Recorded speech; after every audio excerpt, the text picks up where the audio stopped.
Howdy, Steven. All right, How's it good to see going? you again. Good to Great. see you too. Great. Oh, I love the hat. Oh. Well, I put it on for you. I don't know thank why. you so much. I have no idea why I made that choice. When was the last time you were here? About a year and a half ago. Okay. I've been trying to ask questions and I've been trying to peek, but Okay. but I haven't. I may not be able to answer too many of your questions, but I'm going to try. This is something This is it. This is Elliot's bike. You can see E.T. is relatively small. Yeah. Because that is not a large basket. No, he's a compact little guy. He's a compactable guy, it's true. Of course, when you're making a movie, you don't ever think of anything being an antiquity. You think it's a prop. So I look at a bike on a film set and I say, this is going to service the scene. It's a prop. And then only history and luck, can make you look back on something and say, well, today, because it's E.T., it's more than a prop. Yeah, now this belongs in a museum. It's like that moment in Raiders of the Lost Ark. Indy's got the bazooka aimed at the Ark. He can't do it. And take a watch, and you bury it in the sand for like 1,000 years. And then you dig it up, and it becomes priceless.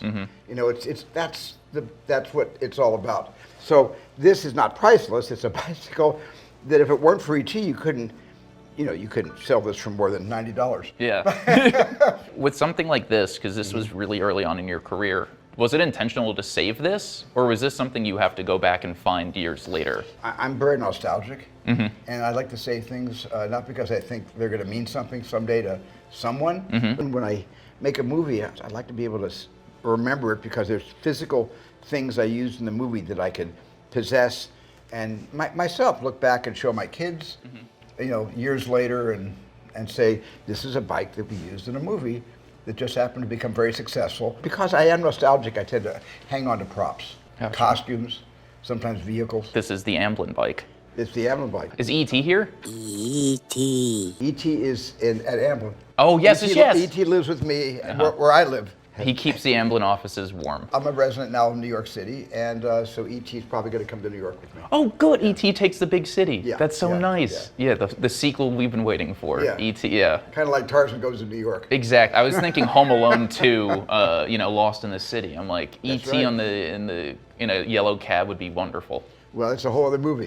It's a whole other story. What's the official name of this place? So we are the Amblin Hearth Archive. Amblin Hearth Archive. Correct. Right. Cool. So these are the slates. These are usually the 8-camera slates. Gosh, and you have every single slate as far back as Duel? I didn't save slates in those days. Well, I think the first slate I saved was Jaws, because I invented a slate. It's at the Academy Museum right now. Yes, but it wasn't my idea. Bernie, my mom's husband, my mom's second husband, when I was about to make Jaws, Bernie says, hey, you know those things you hit together and it makes that sound? He said, why don't you design one with teeth? And you raise it up and the teeth come together. So I designed the slate based on what Bernie Adler suggested. so cool. And that became our 8-camera slate. And that was the first one that I kept. Oh, that's amazing. Yeah. This is the typewriter from Schindler's List. Are you serious? Yeah. Oh, wow. This is the typewriter that Ben Kingsley's Itzhak Stern, Yeah. played by Ben Kingsley, typed the list on. Oh, that's beautiful. Jesus. This is one of the models from Close Encounters. Yeah. This is long before the digital age, so we had to build the models. And these models were mainly just a shape, because what was important was how the lights photographed. So the lights are practical, and when this gets plugged in, these lights are awfully bright, and so some of this stuff was done like stop motion. That's so crazy. Is this like the actual one that's behind the mountain when it rises up? No, that's the mothership. This is a tiny version of that. Oh, wow. Of the mothership. That's the one that rises over Devil's Tower. Yeah, Devil's Tower. Right. And that's just part of it. I rewatched Close Encounters last week in preparation for this. Oh, wow. You've been keeping Disclosure Day very under wraps. So I'm like trying to see if there's anything that I could like put into, like try to like be like, is there an idea that you were getting at in here that you're trying to put in there? It's been 50 years ago. Jesus. Yeah, this is the 50th year. It holds up really well. Oh, so wow. This is the original Ralph McQuarrie painting. And the main part of the mothership can be viewed, which I prefer this way. I like it this way, but when it came up over Devil's Tower, it came up this way. Yeah, but there's a world in which it could be flown upside down. Yeah, so you invert this any way you want. My feeling, which is not my theory, it's the theory of other people, is that they create their own gravity. That's so cool. That's how they can go underwater at 300 miles an hour. It has its own vacuole of its own gravity. So there's actually it's zero gravity and a vacuole around it, so it can interact in our atmosphere and in this world at any speed it wants to, or any kind of 90-degree maneuver it wants to make. It doesn't come under any of the laws of physics. Is it true that you were in the Boy Scouts and had missed a sighting? Yeah, I didn't see it. I'm sorry. See it. Well, I don't think it was my destiny to see it. It was my destiny to make movies about it. Yeah. But not to really get a chance to see it. And I've always It said feels this for intentional years. by their part. They Ever were like, since I made Close Encounters, I'm saying it's just not fair. You know, I've made all these movies about visitation and interaction, both benign and aggressive. Yeah. And it doesn't matter. I haven't had my shot taking a look at one in real life. yeah, they've been waiting. They're just like, no, he needs to make a few more movies about it before we let him in on it. But I do really like that in Close Encounters, they're not aggressive, that you don't really know their intentions. It seems nice, but like, you also have no clue what they're getting up to. You know, there's the Men in Black theory where everybody, you know, they're here living in secret, but at the same time they're here to destroy us. And, Yeah. And K&J have to save the world every single movie. And War of the Worlds, of course, is the H.G. Wells theory that they've come to Obliterate us. defeat us, obliterate us, and take over. And then there's the benign intervention, you know, which is more along the lines of my own belief system. Why would any off-world entity travel hundreds of thousands, if not millions of light years without some kind of curiosity? Yeah. An intention to invade. Yeah, you know, just like trying to like get some ET plant samples. or Close Encounters. Did you have a hand in helping, I guess, kind of give these notes? I conceived it, but Ralph created it. We were shooting in India. There was this huge electrical plant with tens of thousands of probably 30-watt light bulbs. And when we went past the plant, it looked like this. See this little city above? Yeah. And at night, it was kind of awesome. Yeah. And so I took pictures of it with my 35mm Nikon, and I started making a sketch of that. And then one day I was on Mulholland Drive, and you can see the San Fernando Valley, which is just a blanket of beautiful lights below. I drew a kind of saucer, you know, kind of a half of the shape of a saucer, and thought that perhaps when it turns on, it looks like the San Fernando Valley. And those are the only concepts I gave to McQuarrie. And then he went off and really created this from scratch. I mean, it's beautiful. Yeah, this alone, I would love to hang at my my apartment. This is gorgeous. And someday I might. Who's appreciating it here? It just sits here. Maybe this is something I should frame and take home. The thing that I constantly go back to is like from just being there, I was looking around, I'm like, I feel like I'm at the end of Raiders, where they're just wheeling it off, and I'm like, what else is in here? Well, that's where you are. And by the way, you know, you have to keep remembering, all these were done by artists. Yeah. All this was done by people with creative vision and not AI. Wow. You can create stuff like this on AI, but what is being created on AI based on whatever input you're telling it is also coming from this. Is also from It's also real. coming from every other possible clue in the archive that was created by people who breathe and have souls, you know. And so the whole, I'm not completely opposed to a certain kind of use of AI, but when it comes to replacing artists, I'm completely opposed to AI taking the place of somebody's own way of seeing. Yeah, and I mean, it can replicate, it cannot generate, I think is the thing, where it can see this and make something similar, but it can't. This is coming from a person with thoughts, feelings, and I'm sure there's something in here that is tied to their childhood that we would not know. You got it. Well said. Like, I know CG was in its infancy in '77, but that there's no CG in the film. Well, there's a CG test shot in Close Encounters. And it didn't take a lot of money, but it took a lot of compute time, a lot of compute cycles.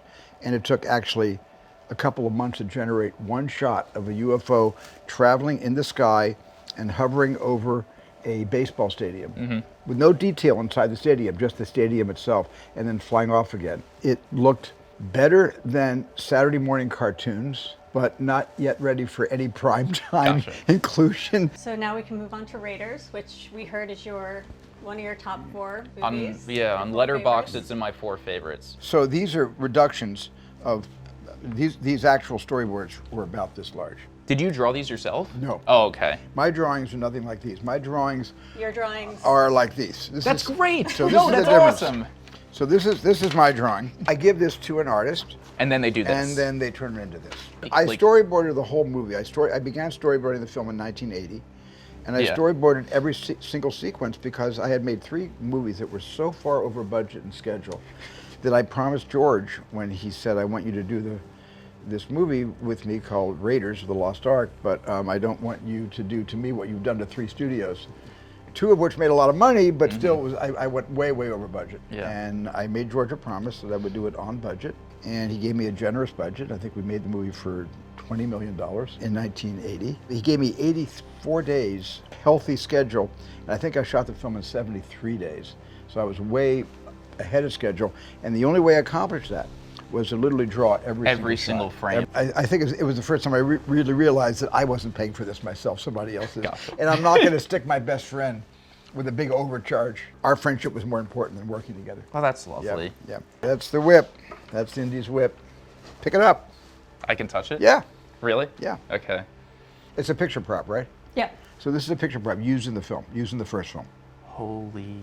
Can I curse? Yeah. Holy shit. Yeah. I mean, this is nuts. It's your show. Can I pick it? Yeah, I guess. Can I pick it up? Yes, you can. Yeah. Okay, I'm gonna be Go ahead. very careful. Oh, it's heavy. Well, Harrison practiced on with that whip. Well, I could retire. This is it. Yeah, this is kind of everything's downhill from here. How many of these whips were made? Because last time we spoke, I know that there's Yes. still one out there. Yeah, I probably for the first movie they probably made 4 or 5 whips, but I think one of these whips was carried over to Temple of Doom.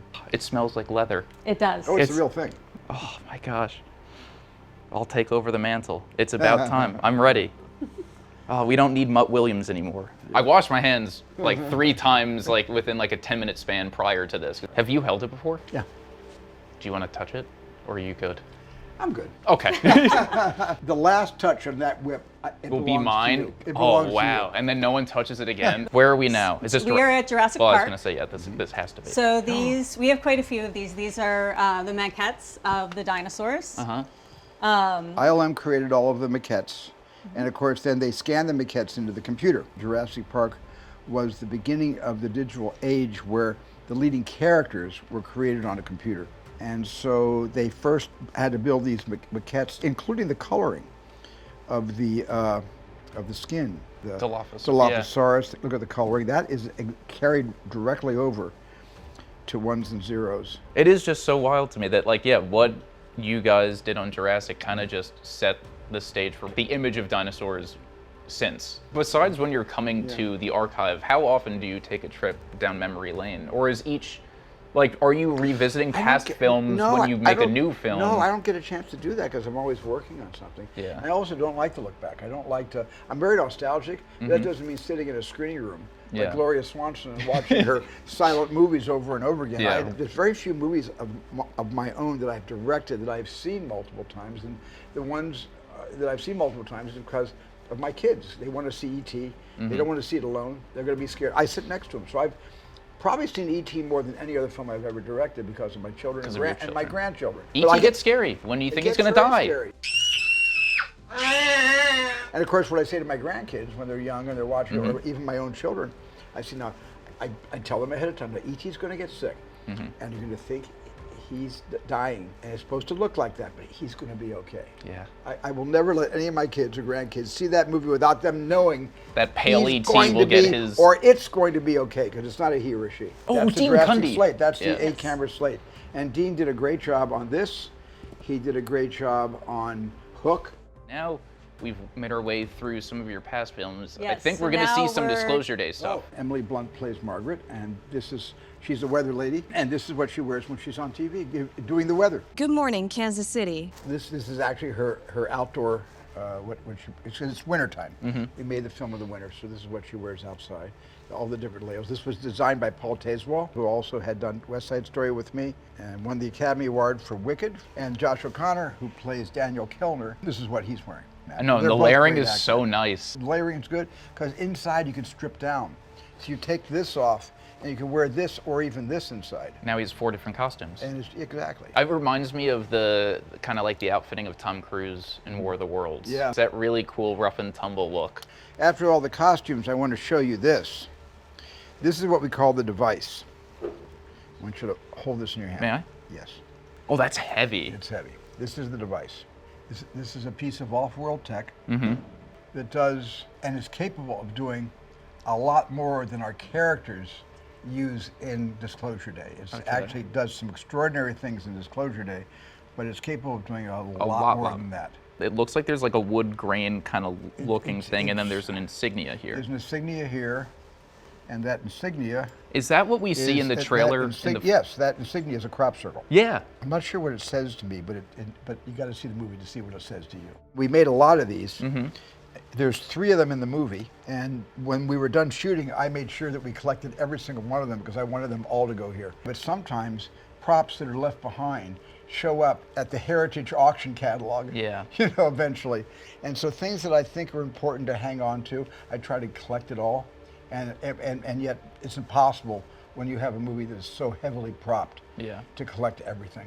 When I was on set that one day, everything is practical. I can only imagine how much has to be kept track of, and also how much might just from just day to day just disappear. It does disappear, and I'm not saying anybody steals it, but when you have a lot of props that are not being used in the studios, they wind up in private possession. Yeah. And they show up later on at auction. Yeah. And I've actually been a bidder at some of these auctions to try to recover some of our iconography. Have you recovered anything A from an lot. auction? We have a lot. Is there anything that stands out? The fishing reel from Jaws. Jaws. The actual fishing reel, rod and reel from Jaws. Oh, like the big one on the big orca? One, the big one that he hooks the great white on. Yeah. Did you go in person? Because that would be really fun if you lift up the thing, take off your mask, and it's like, oh my gosh. Yeah. Then they kind of have to give it to you. But what is the mask I'm using? Who am I going there as? I'm trying to think. Like Richard. The Tom Cruise Mission Impossible. Mission Impossible. Yeah, mask like comes off. Colin Firth, maybe. Coleman Domingo and Colin Firth, 2 of the greatest actors I've worked with. You'll see for yourselves, they're wonderful. Can you talk a little bit about who they are? I'm guessing he is the big bad behind either a government or corporation. And I like that it looks like he's taking control of people. Can't confirm nor deny. Okay. With this. Oh, is that what? Okay. Can't do much without this. You'll see. Okay. I'm going to spoil it for you. No, that's okay. I want you to have your experience. The movie itself is a mystery. The materials that we put out into the world to entice people to come see our film, you know, they have to be mysterious because it also is in character with what the film is. The film is a mystery. The entire UAP phenomenon is a mystery. And yet there are people, I believe, in the world, not just in this country, where the UAP phenomena is no mystery at all. Mm-hmm.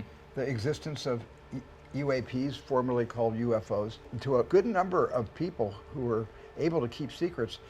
It's just fact. It is just fact. And our movie is exploring, you know, what happens when whistleblowers can get at those facts, and whether they are able to release the information to the world or not, you'll have to come see the movie to find out. My friends have been asking me when they see the posters, like, do you know any, like, about, and I'm like, I truly don't. If I knew, I probably wouldn't tell you, but I also do not know what's going to happen in this film, which is really exciting that I'm walking into it and can't kind of like Hollywood formula brain, like the story with just like what I've been able to garner from the trailers. When I see a trailer, and from the trailer I've seen the entire movie, if it tickles my fancy, I'll probably see the movie, but it makes me less excited about seeing the movie if I know too much about it. And there's so much front loading of plot into trailers today just to get that opening number. I've never done that. I've never really subscribed to giving away all the secrets. Yeah. Is something that I'm going to really protect until we open the film on that midnight show. By the way, this goes on and on. This is just a small section, right? Yeah, we have the entire floor so that we do all our digitizing in-house. Do you hold on to film reels here too? Yes. Yes, we do. Oh man. So right now Zach is working on our small gauge film, so some of Steven's 8mm? earliest work. This is a home movie you made with your sisters. I had to put myself in my movies because I couldn't get anybody else to be in them. There's so much of this that is not out there. I'm 14 there, and it's my sister. I think that could be Anne. That was a paper mache mask we made, a mummy mask. In the Fablemans, they do that with toilet paper. That's also toilet paper. Yeah. Just- And you were editing these all yourself? yeah, I know I didn't edit these together. This was all cut in the camera, all done inside the camera. Oh, so you're like starting, stopping, I starting, believe stopping. this is before I had a little butt splicer. Because I was going to say, in Fablemans, you Before get that. I and get that, but this is before the butt. This is very early on. Would you ever release any of these? Someday, maybe. Is this the actual film that you would have Yes, shot this is- on? yeah, there was no negative. No, that's where I cut in the camera. You can always tell when you cut in the camera. The scene just changes.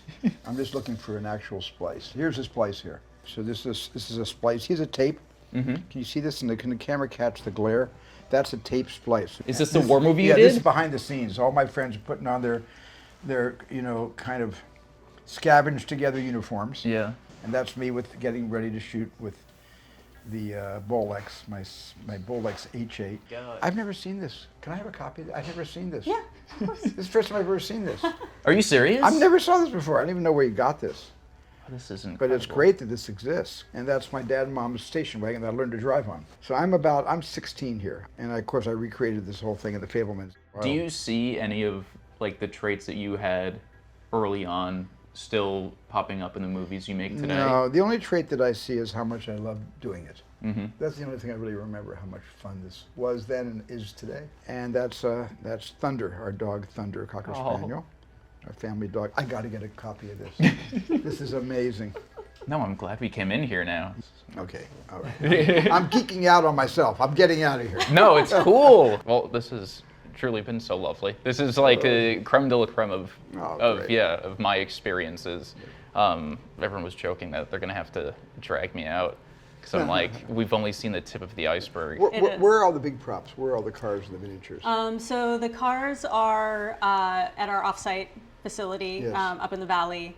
And then the miniatures, the set deck pieces, those are we have another building behind this building. That's Do you have where- the Ark?